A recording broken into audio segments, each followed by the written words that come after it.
ఓం శుభంకర్యే నమః. అగజానన పద్మార్కం గజానన మహర్నిశం అనేకదంతం భక్తానాం ఏకదంతముపాస్మహే. గురుబ్రహ్మా గురుర్విష్ణుః గురుర్దేవో మహేశ్వరః గురుః సాక్షాత్ పరబ్రహ్మ తస్మై శ్రీ గురవే నమః. నిఖిల శ్రేయోదాయిని సర్వకార్యసిద్ధిప్రద పరబ్రహ్మస్వరూపిణి శుభంకరీ నమోస్తుతే. అస్మత్ శ్రీ గురుచరణారవిందాభ్యాం నమః. శ్రీ మహాగణేశాయ నమః. ఆదిత్యాది నవగ్రహ దేవతాభ్యో నమో నమః. ఓం శ్రీ శుభంకర్యై నమః. శ్రీ శ్రీ శ్రీ గణపతి సచ్చిదానంద సద్గురుభ్యో నమో నమః. ఓం శుభంకర్యై నమః. అగజానన పద్మార్కం గజానన మహర్నిశం అనేకదంతం భక్తానాం ఏకదంతముపాస్మహే. గురుబ్రహ్మా గురుర్విష్ణుః గురుర్దేవో మహేశ్వరః గురుః సాక్షాత్ పరబ్రహ్మ తస్మై శ్రీ గురవే నమః. నిఖిల శ్రేయోదాయిని సర్వకార్యసిద్ధిప్రద పరబ్రహ్మస్వరూపిణి శుభంకరీ నమోస్తుతే. అస్మత్ శ్రీ గురుచరణారవిందాభ్యాం నమః. శ్రీ మహాగణేశాయ నమః. ఆదిత్యాది నవగ్రహ దేవతాభ్యో నమో నమః. ఓం శ్రీ శుభంకర్యై నమః. శ్రీ శ్రీ శ్రీ గణపతి సచ్చిదానంద సద్గురుభ్యో నమో నమః. మేషరాశి వారికి మేషరాశి వారికి జూలై నెలలో గల గోచార ఫలితాలను తెలియచేస్తున్నాము. శ్రద్ధగా ఆలకించండి. ఈ యొక్క మేషరాశి వారికి సర్వసాధారణంగానే చాలా దృఢమైనటువంటి మనస్తత్వంతో ఉంటారు వీరు. అయినప్పటికీ కొన్ని సందర్భాలలో కొంత వీళ్ళకి వీళ్ళే కృంగిపోతూ ఉంటారు. ఏంటో తెలియనటువంటి ఒక కన్ఫ్యూజింగ్లో ఉంటారు. ఎక్కడో ఏదో తెలియనటువంటి ఒక అమాయకత్వంలో ఉంటారు. ఉద్యోగస్తులైనా వ్యాపారస్తులైనా మీరు తలపెట్టినటువంటి ఏ పనినైనా సరే సకాలంలో పూర్తి చేయగలుగుతారు ఈ జూలై మాసంలో. ఇది ఆషాఢమాసము మనకి ఈ యొక్క జూన్లో ప్రారంభమైనప్పటికీ జూలైలో ఆషాఢానికి సంబంధించినటువంటి కొన్ని పర్వదినాలు ఉంటాయి. ముఖ్యంగా ఏకాదశి కానీ లేకపోతే ఏదైనా మనకి ద్వాదశి కానీ కుమార షష్ఠి కానీ దేవీ పూజకి కానీ ఆషాఢం చాలా విశేషం. ఉద్యోగ వ్యాపారాల యందు ఏదో తెలియనటువంటి కన్ఫ్యూజ్ ఉన్నటువంటి వాళ్ళు, ఎందుకో తెలియదండి, మా ప్రయత్నం అయితే మేము 100కి 100% పెట్టి చేస్తున్నాము, ఎక్కడో మాకు అది కనెక్ట్ అవ్వట్లేదు, ఎక్కడో మేము చిన్నపాటి ఇబ్బందికి గురవుతున్నాము, అప్రశాంతత మాకు బాగా ఉంది, డబ్బు వస్తుంది కానీ ఏదో తెలియదు, ఒక రకమైనటువంటి మంకుతనంలోకి వెళ్ళిపోతున్నాం అని అనుకునేటువంటి ఈ యొక్క మేషరాశి జాతకులు జూలైలో కొన్ని జాగ్రత్తలను తీసుకోవాలి. ముఖ్యంగా ఇతరులకి మీరు సలహాలు చెప్పటం మానేయండి. అది ఎటువంటి వారైనా, ఒకవేళ భార్యది మేషరాశి అయితే భర్తకి సలహా చెప్పకుండా అడిగినా కూడా కొంత ముభావుగా సమాధానం చెప్పడానికి ప్రయత్నం చేయండి. ఎందుకంటే మీరు చెప్పటం మొదలు పెడితే ఆపటం కష్టం. ఆ విషయం మీకు కూడా తెలుసు. అలాగే వ్యాపారస్తులు ఎవరైతే ప్రధాన స్థానంలో మేషరాశి జాతకులు ఉన్నారో వారు కూడా ఆలోచనతో పనులు చేయండి. అంటే ఆలోచించకుండా చేస్తామండి అని మీకు అనిపించవచ్చు, కానీ ఇంతకంటే ఎక్కువగా ఆలోచన చేయాలి. మీలో మీరు చర్చించుకోండి, మీ ఆప్తులతో చర్చించండి. ఇది కరెక్ట్ అయినటువంటి పని అనుకుంటేనే మీరు స్టెప్ వేయండి. అలాగే ముఖ్యంగా పిల్లలు, చదువుకునేటువంటి పిల్లలు చాలా జాగ్రత్తగా ఉండాలి. బాగా పెద్ద పెద్ద చదువులు చదువుకునేటువంటి పిల్లలకి ఈ సమయంలో కొంత కన్ఫ్యూజింగ్ ఏర్పడేటువంటి అవకాశం ఉంటుంది. గ్రహ మార్పిడి అనుకోవచ్చు, ఏలినాటి శని వచ్చాడు కదా, ఏదైనా కొంత మనకి ఇబ్బంది కలిగిస్తున్నాడు అని. ఇంతకాలము కూడా చాలా జోవియల్గా సరదాగా ఏదో వెళ్ళిపోయింది.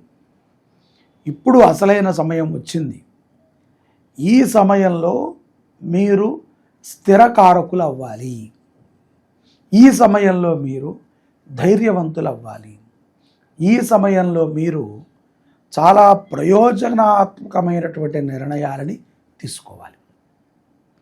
మేషరాశిలో వివాహమై సంతానం కోసం వేచి ఉండేటువంటి వారికి కూడా ఈ జూలై మాసం నుంచి కొంత మార్పు కనబడుతుంది, గుర్తుపెట్టుకోండి. అలాగే మనము ఎన్నో మంచి కార్యాలు చేస్తూ ఉంటాం, నిత్యము కూడా మంచి వైపే ఉంటాం. చెడు వైపు చాలా తక్కువ మన మనసులు మక్కువ చూపుతాయి. చెడని తెలిసినా కూడా తప్పక చేసేటువంటి వాళ్ళు కొంతమంది ఉంటారు. అటువంటి స్థితిలో ఉన్నటువంటి వాళ్ళు పక్కాగా మంచిగా మారిపోవాలని నేను అన్న, కానీ మీ వ్యసనాలని మార్చుకుంటానికి కూడా ఇది ఒక సరైనటువంటి సమయంగా మీరు గుర్తించాలి. అలాగే గృహోపకరణాలు కొనేటప్పుడు కూడా అనవసరమైనటువంటి ఖర్చులు పెరుగుతాయి. చేద్దామనుకున్నది ఒకటి, అక్కడికి వెళ్ళేటప్పుడు మీరు ఫిక్స్ అవుతారు ఇదే కొందాము అని, కానీ వెళ్ళాక మీరు కొనేటువంటి వస్తువు వేరు. అక్కడికి వెళ్ళాక మీరు పెట్టే ఖర్చు వేరు. ఒక్కొక్కసారి 1,00,000 తీసుకువెళ్ళి 100 రూపాయలు ఖర్చు పెట్టుకురావచ్చు. ఒక్కొక్కసారి 10,000 తీసుకెళ్ళి 1,00,000 ఖర్చు పెట్టచ్చు.